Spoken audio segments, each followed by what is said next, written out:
عزیزان و دوستانی که ترانه خوانی دارند، دخترک از دور صدا میکنی، پنجره دلم هوا میکنی.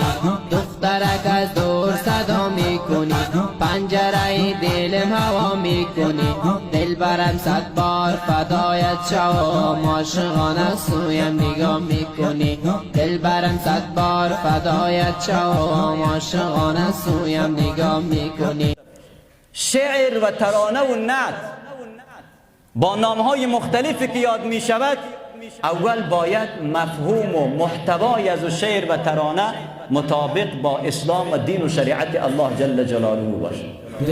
دلبر گفت صدایت کردم، سویم نکردی دلبر تو یک نگاه. قند و شکر گفت صدایت کردم، سویم نکردی دلبر تو یک نگاه. سویم نکردی دلبر تو یک نگاه، تنها گذاشتی مرا تو با غمها.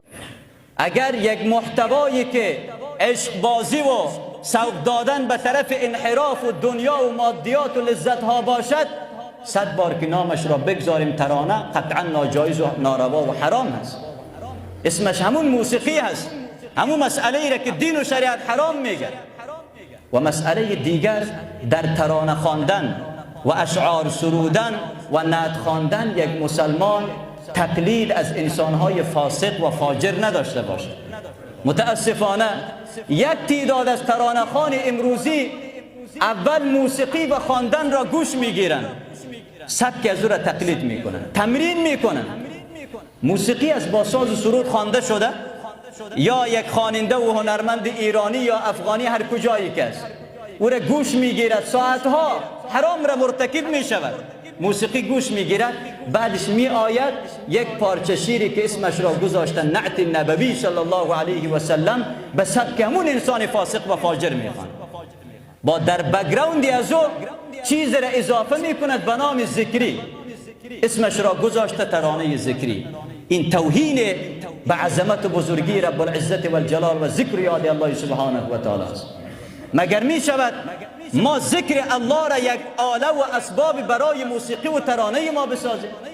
به خاطر از اینکه صدای ما، سبک ترانه ما زیبا شود، ما بیاییم ذکری گفته یک صدایی را پشت سر از اضافه بکنیم، نامش بگذاریم ذکر یاد الله سبحانه و تعالی. اون ذکر نیست، او توهین به نام الله سبحانه و تعالی است. و اگر او را به دیگ گذاشته شود، از راه دور فکر میکنی که تنبور چالان است.